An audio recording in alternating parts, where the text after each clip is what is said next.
الحمد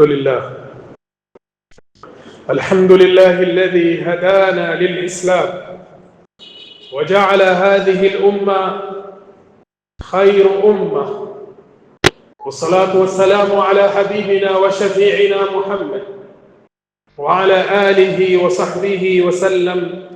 أما بعد، إخوة في الإيمان، أوصيكم ونفسي بتقوى الله، فلقد فاز المتقون. يقول الله سبحانه: إن للمتقين مفازا. بعدكم حميد الله سبحانه وتعالى na kumtakia rehma bwana viumbe mtume wetu Muhammad sallallahu alayhi wasallam. Ndugu katika imani, na wahusia na kuhusia nafsi yangu juu ya kumcha Allah subhanahu wa ta'ala,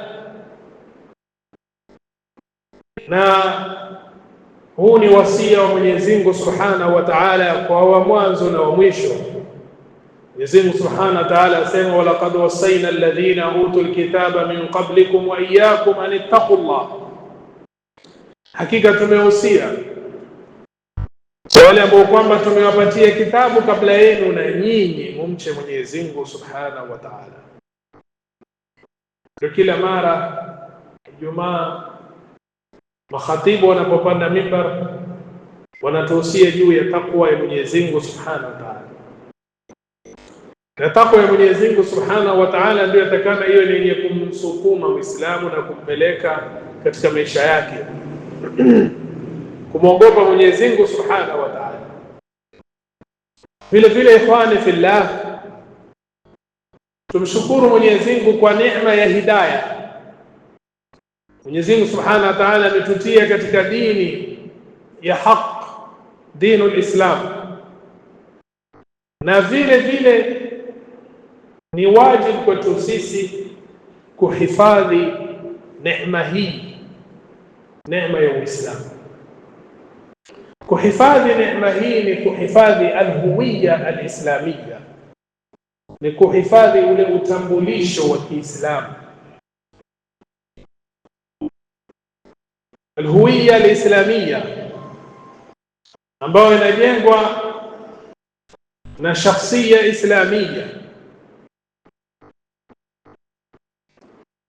fahamu zako, matendo yako, aqliya ya nafsia, namna unavyofahamu mambo na namna unavyotenda matendo. Lazima uwe ni mwenye kutenda matendo Kiislamu ndio uweze kuhifadhi alhuwiya islamia. Kwa hiyo Muislamu ni mas'ul juu ya nafsi yake. Muislamu ni mwenye kuulizwa juu ya watu wake, familia yake, ni mas'ul juu ya mujtamaa wake.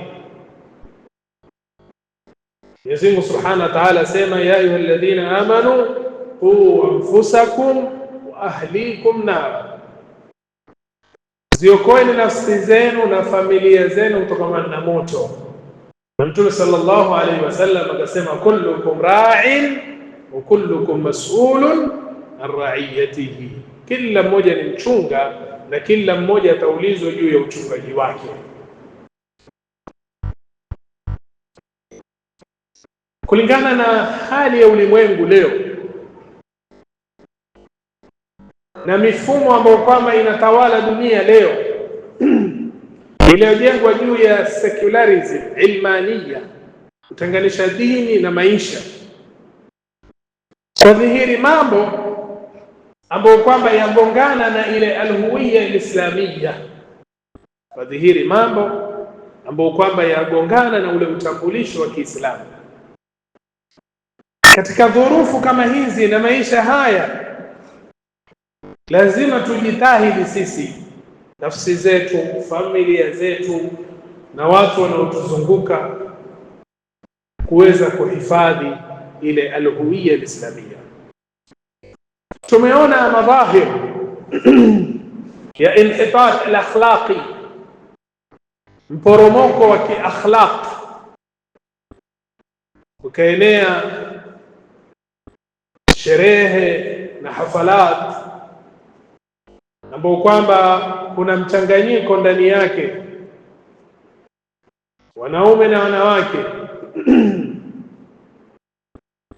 Tukaona maharajanat ambazo kwamba ni zenye kuzuka zikiandaliwa katika miji ya Kiislamu, ambayo ni ya mporomoko wa kitabia. Ndani kuna muziki inachezwa, maneno ambayo kwamba si mazuri, maneno machafu, watu kutumia mihadarati, ulevi, marungi, bangi, tembo. Na katika hizi sherehe na hizi shamra ambazo kwamba zafanyika, utaona katika matamasha haya ambayo kwamba ni yenye kuzuka kunapatikana atabarruj, wanawake kudhihirisha mapambo yao, kutokuwa na hijabu ya kisheria, na itharatu shahawat, kusisimua zile hisia, kwa sababu Uislamu ulivyojengwa ni kuzulia hizi hisia zisisisimke. Mwanamke akaamrishwa avae hijabu,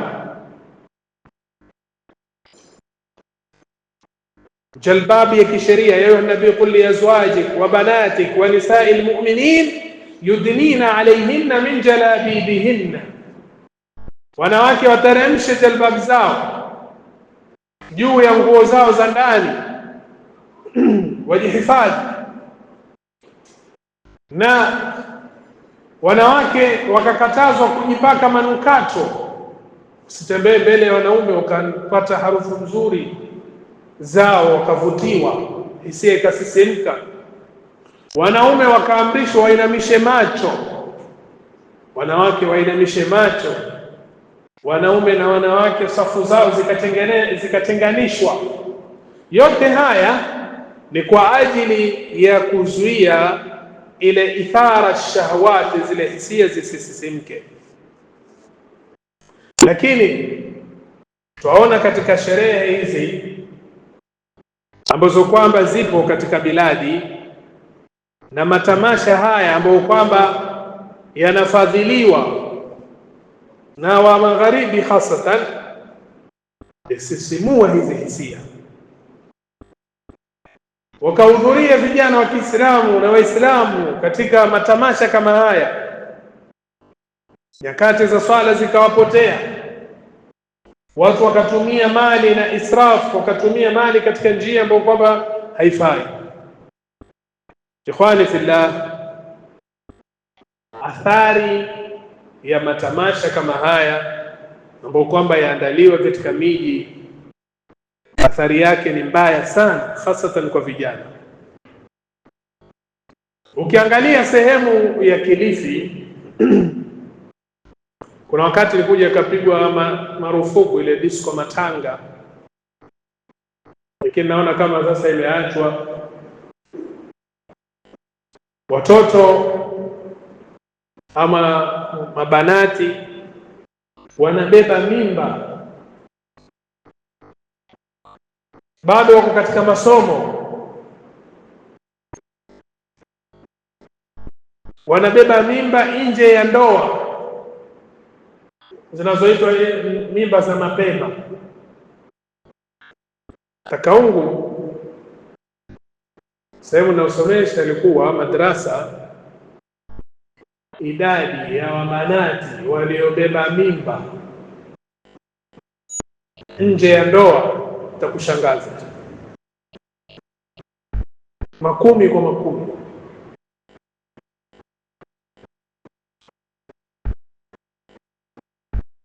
Yote haya yanachangiwa na matamasha na masherehe ambayo kwamba yaandaliwa yenye mchanganyiko, isokuwa ni yenye kuchunga mipaka Mwenyezi Mungu Subhanahu wa Ta'ala.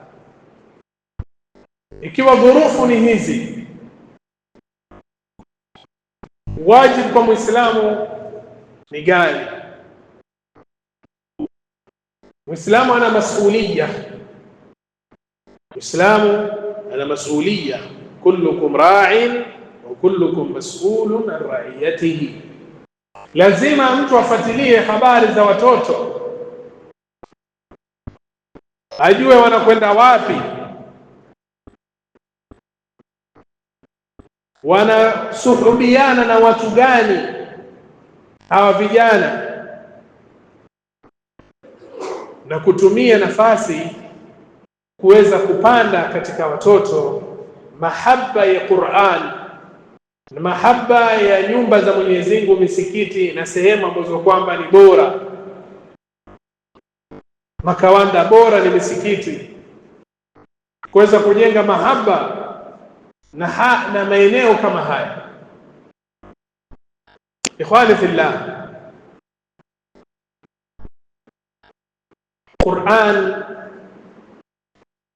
ni silaha muhimu sana kwa Uislamu katika zama hizi.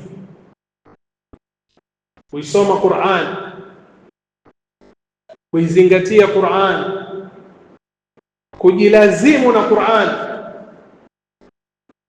Qur'an ndiyo ambayo kwamba ni yenye kumtia mtu chachu na hamasa ya kuweza kutekeleza Uislamu. Sasa kwa masikitiko makubwa katika zama zetu hizi ambazo kwamba zimetawaliwa na kinachoitwa almadiyya, mada, na watu kutanguliza mbele uraslimali, rasimali na vipato na mfano wake, bila ya kuangalia utambulisho wa watoto, hali zao na dhurufu zao. Majuzi kulikuwa na mkutano Siodo, sio ni Garissa na maeneo ya Northeastern haya, hatari ya wazazi kuwapeleka watoto wao katika shule ambazo zinajulikana shule hizi za kanisa, ati kwa sababu labda masomo watoto wanapasi katika shule kama zile, bila ya kuangalia mustakbali ule mtoto, aklia ya yule mtoto, mentality yake, anajengwa nini yule mtoto, hali yake itakuwa vipi mbele. Tunachukua sema hapa atasoma vizuri, kesho nataka kuja kula, agusa huku na huku na huku, ndio anza kula, kumbe ni maalumat ambayo kwamba amepewa kule. Kwa ikhwani fillah, jambo la kwanza, kila mzazi anayo masulia juu ya usra wake. Lazima tupande katika watoto mahaba ya Qur'an, lazima tupande katika watoto mahaba ya misikiti na kufuatilia simu zao na mitandao ya kijamii ambayo kwamba wanatumia watoto. Sababu leo utakuta mzazi amemnunulia mtoto simu, masimu makubwa haya, lakini hana habari naye, na imekuwa ile simu ni mwalimu wa ule mtoto. Simu inamfundisha mambo tofauti tofauti ambayo kwamba yanamtoa katika njia ya sawa. Kwa hiyo jukumu la kwanza ni jukumu letu sisi nafsi yetu na usra, na pili masulia ya maduat na maulama, mashekhe na maulama, wabainishe halali na haramu, wabainishe na wawaeke on toes Waislamu na kubainisha chanzo cha matatizo haya. Na lazima kuwe na harakati za kuwafahamisha hawa vijana wao ni nani, nafasi yao ni ipi, dori yao ni gani, ni nani kwao ni qudwa, kiigizo chema ni nani, ni kina Messi, ni kina Ronaldo, au ni kina Salahuddin na Ali bin Abi Talib.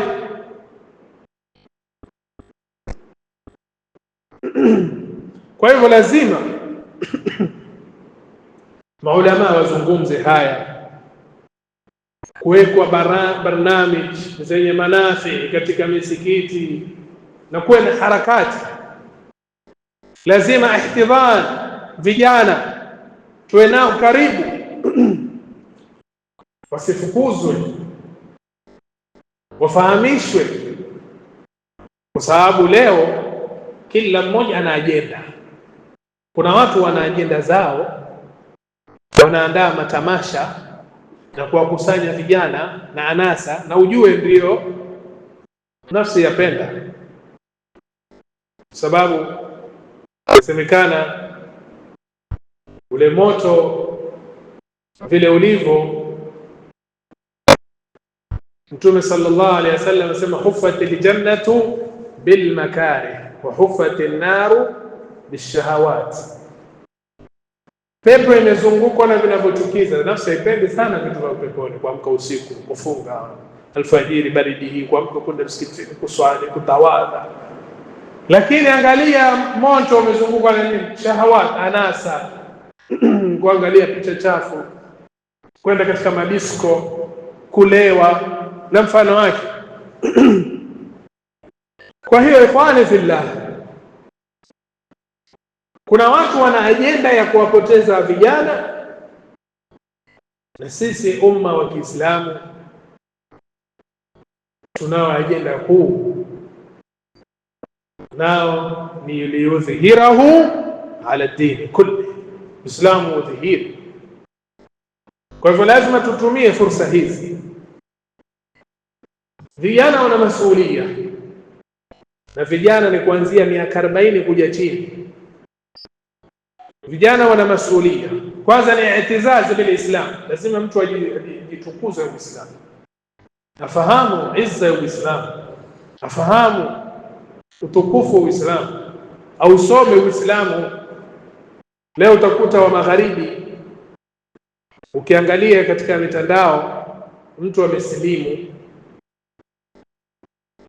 amesilimu kama wiki, mwezi, anachozungumza katika Uislamu na kujiona hali yake ambayo kwamba ameipata katika Uislamu, utulivu wa moyo na mabadiliko ambayo kwamba ameyapata.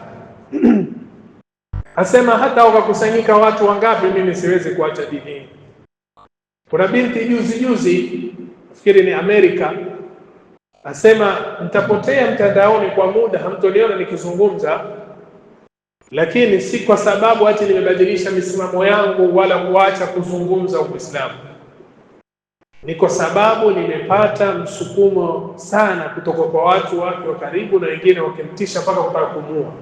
Kwa sema nitapunguza kudhihiri katika mitandao, lakini si kwamba ati mimi nitaliacha jambo hili.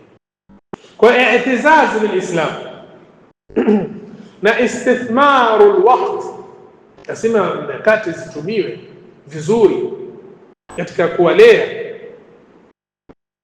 katika kutafuta ilmu, katika kutumikia mujtama, na kuepuka sehemu zenye fitna.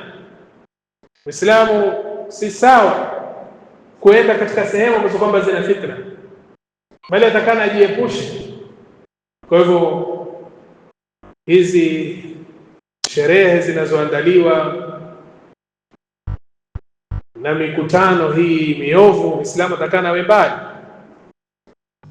Ikhwani fillah, tumesema katika mambo muhimu sana katika zama hizi ambao kwamba inamjenga Muislamu na inakuwa ni katika wasail alwiqaya, katika mbinu za kukuhifadhi wewe, ni kujilazimisha kujifunga na swala, kusoma Qur'an, kuwa na marafiki wema, kuhudhuria halakati za ilmu, thakafa za Kiislamu, mtu kujijenga, na vile vile kumwomba Mwenyezi Mungu Subhanahu wa Ta'ala akupatie thabati katika zama hizi, kwa sababu Mtume sallallahu alaihi wasallam asema kutafika zama almutamassiku bidinihi kalqabili ala aljamra, tafika wakati mwenye kushika dini kama alishika kala moto. la mchoma, lakini ameshikilia vile vile. Si zama zimefika ambazo kwa Mtume alisema kutafika wakati watu watakula riba, asokula riba basi vumbi lake litampata. Ndio zama hizi, mikopo ya riba kila mahali, watumiwa ujumbe tu wewe. Ukifungua mara advertisement hiyo, kopa, wewe una shida zako, ambao kopa 10,000 kisha utalipa kidogo kidogo na riba, na wewe una dhiki, sema acha nikope kisha nitatubu. Wakopa, umalizi kulipa na toba hujapata, wafa una deni la riba. Hatari. Kwa hiyo kwa Mwenyezi Mungu thabati, na kinachomtia Muislamu nguvu katika zama hizi zaidi ni yeye awe yuko katika safu ya walinganizi, ni safu ya wanaobeba Uislamu, ni safu ambao kwamba wanahamu na dini ya Mwenyezi Mungu Subhanahu wa Ta'ala iweze kuongoza watu katika maisha. Kwa sababu usipolingania utalinganiwa wewe, na kuwa katika safu ya wanaolingania Uislamu na kuubeba Uislamu kimfumo, si lazima upande mimbar na si lazima utoe darsa, bali Muislamu lazima awe ni mwenye harakati. Hili ni lenye kumpatia nguvu sana Muislamu, na umma hawezi kuhifadhi uwepo wake ila lazima uhifadhi mabadhi yake. Hatari kuu ambayo kwamba wanaiona aadaul Islam wa aadaa hadha ad-din ni kwamba Waislamu hawakukubali kuyayuka. Wako wengi ambao kwamba wameyayuka kwa sababu ya mifumo iko duniani, lakini Waislamu, hata kama Uislamu hautawali, hata kama Uislamu hauhukumu, lakini Waislamu wamebaki wameshikamana na dini yao. Waislamu wamebaki wameshikamana na mfumo wao. Sasa umma hauwezi kubakia ila ukishikamana na mifumo yake. Kwa hivyo ikhwani fillah, umma zote zina hatari ya kuyayuka na kupotea. Sio Wachina, si Wahindi, si nani, hao wote walikuwa na mila zao na desturi zao na tamaduni zao na nini. Lakini angalia leo ukienda katika biladi za Wachina ama Wahindi, unaweza kuona wamesketi, wamebadilika. Machafu yale yanayofanyika katika biladi za kimagharibi kwao pia yanafanyika. Wanaume, zile tamaduni na ada za ukaumu Luti na huku pia yako. Umma ambao kwamba umeshikamana na dini yake na mfumo wake ni umma wa Kiislamu pekee. Ikhwani fillah, kullukum ra'in wa kullukum mas'ulun an ra'iyatihi. Kwa hivyo lazima tujue masulia yetu, kama Mwenyezi Mungu Subhanahu wa Ta'ala awarekebishe vijana wa Kiislamu katika biladi zote. Kwa Mwenyezi Mungu Subhanahu wa Ta'ala ahifadhi watoto wetu na mabanati wetu kutokana na fitna ma dhahara minha ma batan.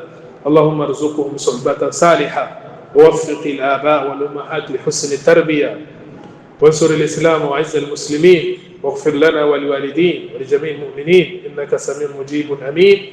أقول قولي هذا واستغفر الله لي ولكم المسلمين فاستغفروه إنه غفور رحيم هو البر الكريم.